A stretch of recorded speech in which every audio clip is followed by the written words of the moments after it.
So today we come to our last day of term, which is very exciting. It's been a fantastic and wonderful term of lots of great learning, lots of things happening across the school, a big and busy one where we continue to work on not only all of the great things that are happening, but also cultivating a wonderful culture across BSJ that's so important to us.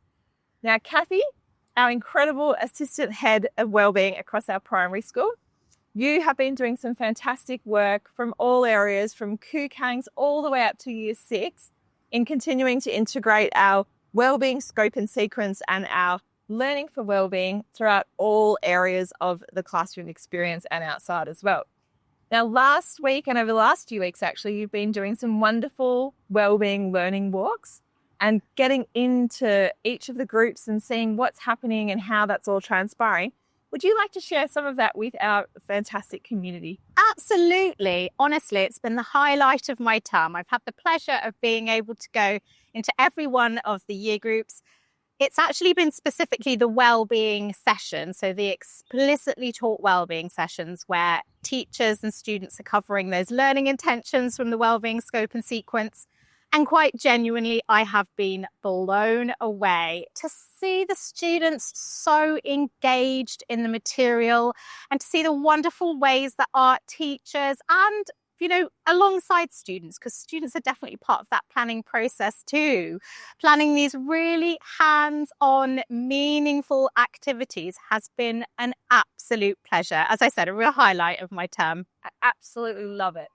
And tell us, Kathy, what have been some of the things that you've noticed across, different year levels and what are some of the things that you've seen happen? I know you shared some beautiful stories with me of a fantastic session that Mr. Davies was facilitating when you went in, incorporating not only systems thinking, but wellbeing science too. Tell us about some of those. That's right. So we'll start with Mr. Davies, as you mentioned, his class in particular. So in year 6, they've been learning about the hope theory this term.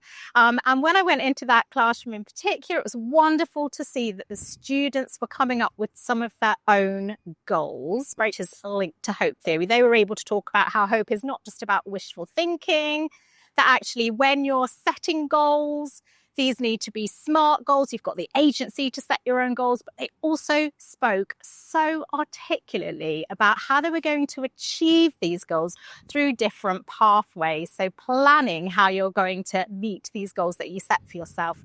But what I also loved about what I saw in that particular classroom is that they brought previous learning that they've done on character strengths, which the community will be very familiar with. We've done a lot of work on character strengths across primary, but the students were able to talk about how they were going to use their different strengths, their signature strengths, in order to meet some of these goals. So it was just fantastic to see all of that learning coming together. And I have to say, across year 6, that was consistent. It was truly remarkable. Fantastic. And it's so great to see, isn't it, that previous learning starting to be integrated into the new learning areas that we know are so fundamental for raising the whole child.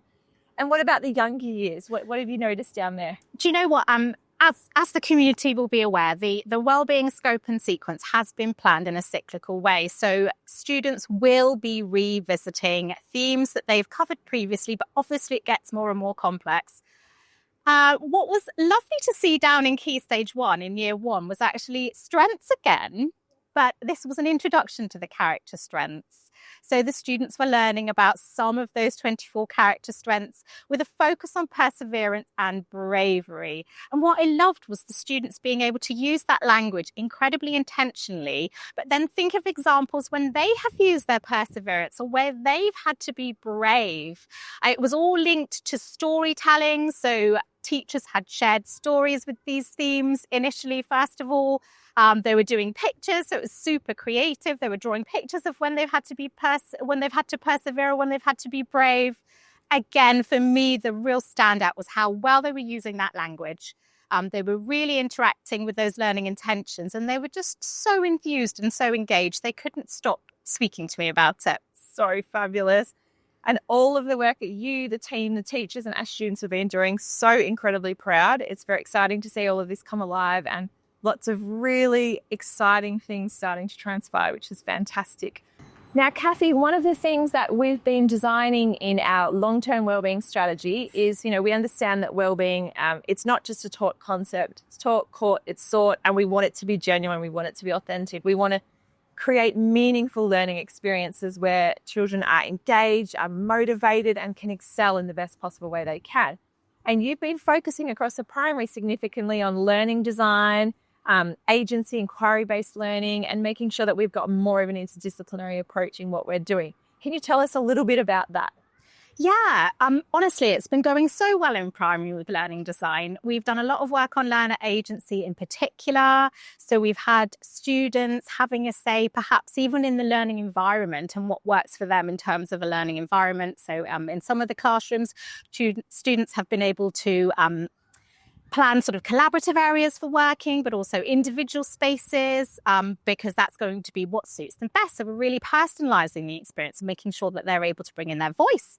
We've also had students engaged in some of the planning that's been happening, particularly in explore lessons. So they've been able to guide in year 5 in particular. I don't know if you got the chance to go and have a look at the work that they've done in year 5 recently, but you'll see that their topic was time tunnel, which is obviously a historical topic, but every class took a slightly different approach, went in a different direction, looked at a different time period. And that's because actually students were instrumental in building some of that learning that happened there. So we've been making sure to get some of the voice in there too. What has also been wonderful to see as I've been popping into and out of classes is students actually bringing in some of what they've been covering in those explicitly taught wellbeing sessions into other areas of the curriculum.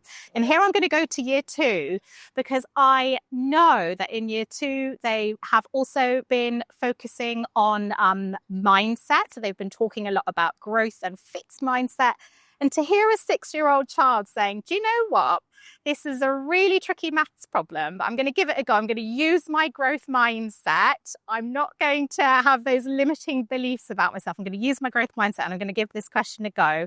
I mean, how fantastic is that they're able to transfer some of what they're actually doing in their wellbeing sessions across other areas of the curriculum too. I could give you loads of examples, but unfortunately we don't have all day, but that's just a little snippet for you. So brilliant. And Kathy, you're so right. I've really been noticing that language come out and that understanding, and the same thing in grade 3 class last week that I had ducked into, and them talking about self-regulation and managing their impulses and really applying that to other areas because of all the great work that's being done across the primary. So it's fabulous to see. A huge shout out to our amazing teachers and our amazing students, because honestly, they have been absolutely phenomenal. So I just want to make sure they get the credit they deserve.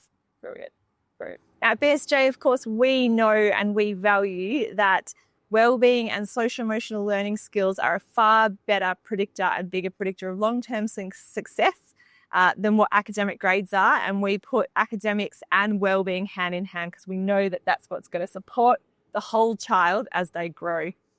We wish all of our wonderful community a very, very happy Eid for those of you that celebrate, and a very happy Easter for those of you that celebrate. And most importantly, have a fantastic break with your loved ones, your family, in whatever you're doing. And we look forward to seeing you all next term.